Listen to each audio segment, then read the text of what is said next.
నమస్తే, నేను మీ సతీష్. నిత్యం ఏదో ఒక వార్తలతో అంటే ఏదో ఒక వివాదంతో వార్తల్లో నిలిచేటువంటి పొన్నవోలు సుధాకర్ రెడ్డి ఏదైతే ఆంధ్రప్రదేశ్కి సంబంధించినటువంటి ప్రభుత్వానికి సంబంధించి అడిషనల్ అడ్వకేట్ జనరల్గా ఉన్నటువంటి పొన్నవోలు సుధాకర్ రెడ్డి మళ్ళీ ఒకసారి వార్తల్లోకి ఎక్కాడు. ఏమిటి అంటే తాజాగా ఆయన ఒక వీడియో అయితే కనుక ప్రస్తుతం సోషల్ మీడియాలో వైసీపీ పెద్ద ఎత్తున ప్రచారం చేసుకుంటున్నటువంటి పరిస్థితి. అయితే ఏమిటి పొన్నవోలు సుధాకర్ రెడ్డికి సంబంధించినటువంటి ఆ వీడియో ఏంటి, అందులో ఆయన ఏం మాట్లాడాడు అనేటువంటిది ఒక్కసారి ఆయన మాటలు పూర్తిగా విన్నాక దానిపైన అసలు ఏ రకమైనటువంటి చర్చలు జరుగుతున్నాయనేటువంటిది కూడా విశ్లేషించుకునేటువంటి ప్రయత్నం చేద్దాం. జగనన్న కోసం కాదు,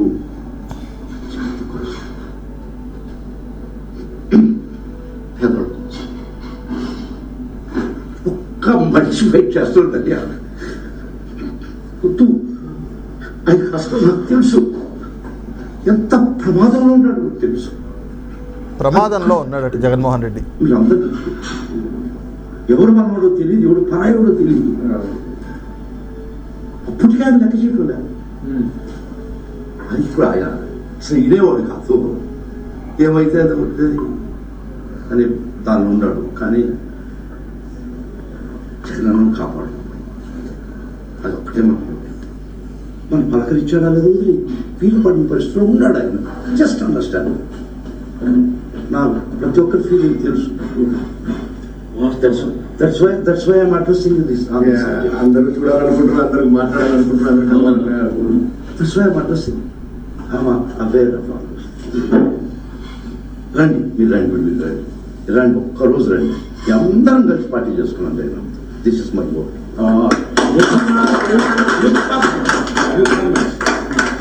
అన్న చెప్పాడంటే రండి, ఒక్కరోజు మీటింగ్ పెట్టుకున్నాం, మనం ఇంటి ఫోన్ చేస్తాం. Thank you very much. అందరూ కూడా మీరు చూస్తున్నారన్న like how much efforts putting and YSR Congress party అంటే ప్రతి ఒక్కరికి. నేను కొత్త ప్రదేశానికి వస్తున్నానని నేను ఎప్పుడు రాలేదు. హోమ్ సిక్ ఫీల్ అయ్యా హైదరాబాద్ లో ఫ్లైట్ ఎక్కుతుంది. ఇప్పుడు హిందూ ఎయిర్పోర్ట్ లో హోమ్ సిక్ ఫీల్ అవుతున్నాను. వదిలేసుకోవాలి. సో ఈ వీడియో ఏదైతే చూసిన తర్వాత నెటిజన్లు కూడా పొన్నవోలు సుధాకర్ రెడ్డి అంటే ఒక అర్భకుడు, ఒక దుర్మార్గుడు, ఒక దౌర్భాగ్యుడు అని చెప్పేసి ఈరోజు కింద కామెంట్లు పెడుతున్నటువంటి పరిస్థితి. కారణం ఏమిటి అంటే ఏమిటి ఆయన జాబు, ఆయనకున్నటువంటి రెస్పాన్సిబిలిటీ ఏమిటి, ఆయనకున్నటువంటి డెసిగ్నేషన్ ఏంటి? ఆంధ్రప్రదేశ్ ప్రభుత్వానికి అడిషనల్ అడ్వకేట్ జనరల్గా ఉన్నాడు. అంటే ఏదైతే ప్రభుత్వం నుంచి ప్రజలు పన్ను రూపంలో కట్టినటువంటి సొమ్ముని జీతంగా తీసుకుంటున్నటువంటి వ్యక్తి, ఆయన డ్యూటీస్ ఏమిటి? ప్రభుత్వం తరఫున ఏదైతే న్యాయస్థానాల్లో తన వాదనలు వినిపించాలి, అవి ఆయన డ్యూటీస్. కానీ ఏం చేస్తూ ఉన్నాడు ఆయన అక్కడ? ఆ పనులన్నీ మానేసేసి ఒక వ్యక్తి పూజ చేస్తూ ఉన్నాడు. జగన్ అన్న అంటా ఉన్నాడు. జగన్మోహన్ రెడ్డి గారి కోసం మనమందరం కలిసి కృషి చేయాలి, ఆయన బాధపడిపోతున్నాడు, ఆయన ఎంతో కష్టాల్లో ఉన్నాడు, ఆయన ఎంతో కష్టంలో ఉన్నాడు అని చెప్పి ఈయన ఏడ్ చేస్తాడేంటి? నీకు వ్యక్తిగతంగా ఏదన్నా ఉంటే అది నువ్వు పదవుల్లో లేని సమయంలో ఒక రాజ్యాంగబద్ధమైనటువంటి పదవిలో ఉన్నావు, అడిషనల్ అడ్వకేట్ జనరల్గా, అది కూడా ప్రభుత్వానికి పనిచేస్తూ ప్రజలు పన్నుల రూపంలో కట్టినటువంటి సొమ్మును జీతంగా తీసుకుంటూ వ్యక్తి పూజ చేయడం ఏమిటి? ఇది ఈ రోజున ప్రతి ఒక్కళ్ళు, ప్రతి ప్రజాస్వామ్యవాది కూడా ప్రశ్నిస్తూ ఉన్నారు. ఇదే పొన్నవోలు సుధాకర్ రెడ్డి గతంలో కూడా ఏ విధంగా వ్యవహరించాడు మనం చూసాం కదా. కేవలం పొన్నవోలు సుధాకర్ రెడ్డే కాదు, ఈ చుట్టూ ఉన్న ఈ బ్యాచ్ అందరూ కూడా సోషల్ మీడియాలో జగన్మోహన్ రెడ్డి గారి దగ్గర స్వామి భక్తి ప్రదర్శించుకోవడం కోసం, ఆయన కళ్ళల్లో ఆనందం చూడడం కోసం సొంత చెల్లెలు, జగన్మోహన్ రెడ్డి గారి సొంత చెల్లెలు షర్మిల గారిని గురించి బూతులు తిడుతూ మాట్లాడారు. పొన్నవోలు సుధాకర్ రెడ్డి కూడా షర్మిల గారిని తిట్టాడు. ఆ పక్కన ఉన్నటువంటి వ్యక్తి, అతని పేరు ప్రదీప్ చింత, అతను తిట్టాడు. అతనే కాదు, సోషల్ మీడియాలో అనేక మంది జగన్మోహన్ రెడ్డి గారు పెట్టుకున్నటువంటి పిల్ల సైకోల్గా ఉన్నటువంటి వాళ్ళందరూ కూడా షర్మిల గారిని, విజయమ్మ గారిని, ప్రతి ఒక్కళ్ళని, ఆఖరికి సునీతారెడ్డి గారిని, వైఎస్ వివేకానందరెడ్డి గారిని కూడా తోలనాడినటువంటి పరిస్థితులు మనం చూసాం. ఇవన్నీ కూడా దేనికి అంటే జగన్మోహన్ రెడ్డి దగ్గర స్వామి భక్తి ప్రదర్శించడానికి, ఆయన కళ్ళల్లో ఆనందం చూడడానికి, ఆయన దగ్గర మెప్పు పొందడానికి. అలాగే ఈ పొన్నవోలు సుధాకర్ రెడ్డి అడిషనల్ అడ్వకేట్ జనరల్గా ఉండి ఆయన ఎంతో బాధ్యతాయుతమైనటువంటి ఆ పదవిలో ఉంటూ, రాజ్యాంగబద్ధమైనటువంటి పదవిలో ఉంటూ, న్యాయ వ్యవస్థలో ఉంటూ ఆ న్యాయ వ్యవస్థకే కళంకం తెచ్చే విధంగా వ్యవహరించాడు. ముఖ్యంగా చూస్తే ఏదైతే స్కిల్ డెవలప్మెంట్ అంటూ జగన్మోహన్ రెడ్డి ప్రభుత్వం ఒక తప్పుడు కేసుని చంద్రబాబు నాయుడు గారి పైన పెట్టి ఆయన్ని అక్రమంగా 53 రోజుల పాటు నిర్బంధిస్తే, ఆ 53 రోజుల తర్వాత ఆయనకి హైకోర్టు బెయిల్ని, మధ్యంతర బెయిల్ని కూడా మంజూరు చేస్తే దాన్ని కూడా తప్పుపట్టాడు ఈయన. హైకోర్టును తప్పుపట్టాడు, హైకోర్టు తీర్పును తప్పుపట్టాడు. ఒక న్యాయ వ్యవస్థలో ఉన్నాడు, న్యాయవాది, అందులోనూ రాజ్యాంగబద్ధమైనటువంటి పదవి, అది ఎంతో బాధ్యతాయుతమైనటువంటి పదవి. అలాంటి పదవిలో ఉంటూ న్యాయస్థానాలు ఇచ్చినటువంటి తీర్పును ఎవరైనా తప్పుపడతారా? అలాంటి తప్పుబట్టిన ఈ మనిషిని మరి దుర్మార్గుడు, దౌర్భాగ్యుడు అనక ఏం చేయాలి? ఈరోజున ఆయన చెప్తా ఉన్నాడు, ఆయన కష్టాల్లో ఉన్నాడు, ఆయన ఏదైనా కానీ అసలు లెక్క చేయడు, ఆయన కోసం మనందరం కూడా నిలబడాలి, మనమందరం కూడా కృషి చేయాలి, ఒకసారి రండి మనమందరం జగనన్నతో కలిసి పార్టీ చేసుకుందాం అని చెప్పి వాళ్ళందరినీ కూడా ఇన్వైట్ చేస్తూ ఉన్నాడు. ఏడుస్తున్నాడు అది కూడా చెప్తూ. అరే, అంత వ్యక్తి పూజ చేయాల్సినటువంటి అవసరం నీకేంటి? నీ ఉద్యోగం నీకుంది, నీ విధి నిర్వహణ నువ్వు చూసుకోవాలి. ఒక వ్యక్తి పూజ చేయడం అంటే నువ్వు ఏ సంకేతాన్ని ఇస్తున్నావు? అది రాజ్యాంగానికి విరుద్ధం కదా. ఈ రోజున అడిషనల్ అడ్వకేట్ జనరల్గా ఒక పదవిలో కొనసాగుతూ ఒక రాజకీయ పార్టీకి, ఆ పార్టీ అధినేతకి, ఆయనకి నువ్వు వ్యక్తి పూజ చేస్తున్నావు అంటే ఏం సందేశం ఇస్తున్నట్లుగాను? ఇదే ఈ రోజున ప్రశ్నలు ఉత్పన్నమవుతా ఉన్నాయి పొన్నవోలు సుధాకర్ రెడ్డి మీద. అలాగే ఆయన ఏడుస్తూ చెప్తున్నటువంటి మాటలు ఈ రోజున ప్రజలు కూడా చర్చించుకుంటా ఉన్నారు. అసలు వాస్తవానికి ఎవరు ఈరోజు కష్టాల్లో ఉంది? జగన్మోహన్ రెడ్డి వల్ల రాష్ట్రం కష్టాల్లో ఉంది. జగన్మోహన్ రెడ్డి అధికారంలోకి రావడం వల్ల ఈ రోజున రాష్ట్రం కష్టాల్లోకి నెట్టివేయబడింది. ప్రజలు కష్టాలు అనుభవిస్తూ ఉన్నారు. ప్రజలు వేధింపబడ్డారు. ఈ 5 ఏళ్ళు ప్రజలు బాధింపబడ్డారు. ఈ 5 ఏళ్ల నుంచి కూడా జగన్మోహన్ రెడ్డి ఎలాంటి నియంతృత్వ పోకళ్లతోటి ఎలాంటి నియంత పాలన చేశాడు అంటే ఆ పాలనకి నిదర్శనం, ఉదాహరణ ఈ పొన్నవోలు సుధాకర్ రెడ్డి. ఇలాంటి ఒక వ్యక్తిని, రాజ్యాంగబద్ధమైనటువంటి పదవిలో కొనసాగుతున్నటువంటి వ్యక్తుల్ని, ఇలాంటి వ్యక్తుల్ని ఆ పదవుల్లో పెట్టి వ్యక్తి పూజ చేసేటువంటి ఇలాంటి అర్భకుల్ని ఆ పదవుల్లో పెట్టి జగన్మోహన్ రెడ్డి పరిపాలన సాగించాడు అంటే ఆ పరిపాలన ఎంత ఇదిగా సాగిందో దీన్ని బట్టి అర్థమైపోతా ఉంది కదా. 5 ఏళ్లుగా ఎక్కడైనా కూడా ఆంధ్రప్రదేశ్లో ప్రజాస్వామ్యం అనేటువంటిది కనిపించిందా? ఏ వ్యవస్థ అయినా కూడా సక్రమంగా పనిచేసినట్లు కనిపించిందా? ప్రతి ఒక్క వ్యవస్థని నిర్వీర్యం చేసుకుంటూ వచ్చాడు జగన్మోహన్ రెడ్డి. రాష్ట్రాన్ని అప్పుల ఊబిలోకి తీసుకెళ్ళిపోయాడు.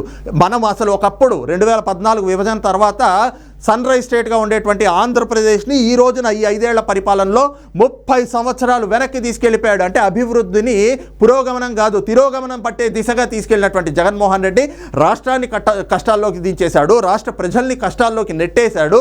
ఇలాంటి ఒక దుర్మార్గమైనటువంటి పరిపాలన చేస్తూ ఇలాంటి దుర్మార్గుల్ని పక్కన పెట్టుకుని ఈ రోజున ఒక పోలీస్ వ్యవస్థ కాదు, ఒక న్యాయ వ్యవస్థ కాదు, ప్రతి దాంట్లో కూడా ఆ వ్యవస్థలన్నింటినీ నిర్వీర్యం చేసుకుంటూ వచ్చి ఈ రోజున ప్రజల్లో వాటిపై ఉండేటువంటి నమ్మకం సన్నగిల్లిపోయేలాగా చేసి అధికారుల్ని చేతిలో పెట్టుకుని, వ్యవస్థల్ని చేతిలో పట్టుకుని ఏ రకంగా అంటే తాను ఆడిచ్చినట్లల్లా ఆడాలి అనే విధంగా వ్యవహరించుకుంటూ జగన్మోహన్ రెడ్డి ఈ రకమైనటువంటి పరిపాలన చేసుకుంటూ వస్తే ఆయన ఈ రోజున కష్టాల్లో ఉన్నాడట.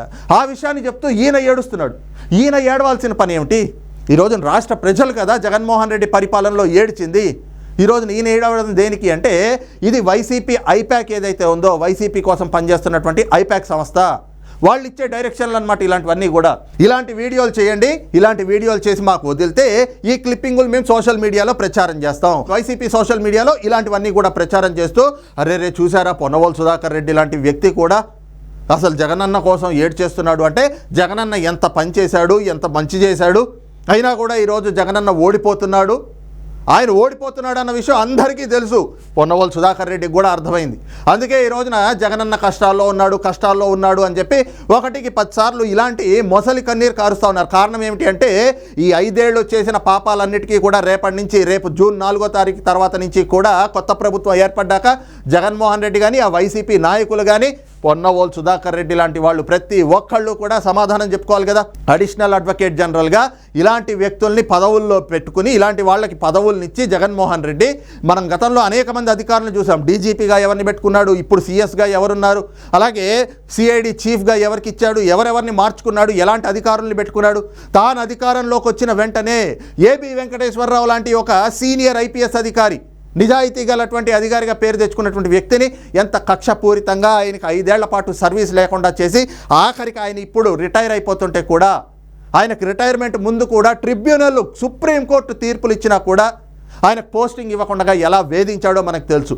ఆయన అధికారంలోకి వస్తూనే 53 మంది ఐపీఎస్ అధికారులకి పోస్టింగులు లేకుండా చేస్తే వాళ్ళంతా కూడా న్యాయస్థానాలకు వెళ్ళి ఈ రోజున వాళ్ళకి పోస్టింగులు ఇవ్వాలి అని చెప్పి న్యాయస్థానాల చేత జగన్మోహన్ రెడ్డికి మొట్టికాయలు వేయిస్తే అప్పుడు వాళ్ళందరికీ చిన్న చితక పోస్టులు ఇస్తూ వాళ్ళందరినీ కూడా బాధ పెట్టాడు. కేవలం వాళ్ళనేనా అంటే కాదు, ప్రజల్ని కూడా పన్నుల భారం మోపాడు. ఏ విధంగా ఈ అంశం ఆ అంశం అని కాదు, భవన నిర్మాణ కార్మికులు అలాగే ఈ వ్యాపారస్తులు ప్రతి ఒక్కళ్ళని కూడా నిత్యావసర సరుకుల దగ్గర నుంచి మొదలుకుంటే విద్యుత్ ఛార్జీల వరకు, బస్ ఛార్జీల వరకు ప్రతి ఒక్కటి కూడా పెంచుకుంటూ పోయి ప్రజల్ని ఏడిపించాడు. ఈ ఏడుపులు ఈ ఉసురు అన్నీ తగలకుండా పోతుందా? అవన్నీ కూడా ఈ రోజున జగన్మోహన్ రెడ్డికి తగులుతూ ఉన్నాయి. అందుకే ప్రజలందరూ కూడా ఎన్నికలకి ఇంకా కౌంటింగ్ పూర్తి కాకముందే ఇప్పటికే తేలిపోయింది, కూటమి అధికారంలోకి రాబోతా ఉంది అనేటువంటి సంకేతాలు వచ్చేసినాయి. అందుకే వైసీపీ నాయకులంతా కూడా ఒకళ్ళ తర్వాత ఒకళ్ళు మీడియా ముందుకు వచ్చి గగ్గోలు పెడతా ఉంటే పొన్నవోలు సుధాకర్ రెడ్డి లాంటి వ్యక్తులు ఒక గౌరవప్రదమైనటువంటి బాధ్యతాయుతమైనటువంటి పదవుల్లో ఉంటూ ఇలాంటి వ్యక్తులు వచ్చి ఈ రోజున వ్యక్తి పూజ చేస్తున్నట్లుగా వైసీపీ సోషల్ మీడియాలో ఆ పేటీఎం డబ్బుల కోసం పనిచేసేటువంటి ఇలాంటి వాళ్ళందరి పక్కన నుంచుని జగన్ అన్న కష్టాల్లో ఉన్నాడు, జగన్మోహన్ రెడ్డి ఎంతో కష్టపడుతున్నాడు, ఆయనకి ఎప్పుడు ఎక్కడి నుంచి ఏ విధంగా కష్టం వస్తుందో తెలియదు, ఆయనకు అంత ప్రమాదంలో ఉన్నాడు అని చెప్పి ఏడ్చేస్తూ ఉంటే అందరూ కూడా చూసి అసలు పొన్నవోలు సుధాకర్ రెడ్డి ముఖాన కాండ్రించి ఉమ్మేస్తూ ఉన్నారు. ఈ రోజున ఈ విధమైనటువంటి వ్యక్తుల్ని పెట్టుకుని జగన్మోహన్ రెడ్డి చేసిన పరిపాలన ఏమిటో ప్రజలకి స్పష్టమైంది కాబట్టి ఒక స్పష్టమైనటువంటి తీర్పును కూడా ఇచ్చారు. ఆ తీర్పు జూన్ 4వ తారీఖున ఖచ్చితంగా చాలా స్పష్టంగా జగన్మోహన్ రెడ్డితో పాటు ఇలాంటి వాళ్ళందరికీ కూడా తెలియబోతా ఉంది అన్నటువంటి అభిప్రాయాలు కూడా రాజకీయ విశ్లేషకుల నుంచి వ్యక్తమవుతా ఉన్నాయి. మరి ఈ అంశంపైన మీ అభిప్రాయం ఏంటి అనేటువంటిది కూడా కింద కామెంట్ సెక్షన్లో మెన్షన్ చేయండి. Thank you.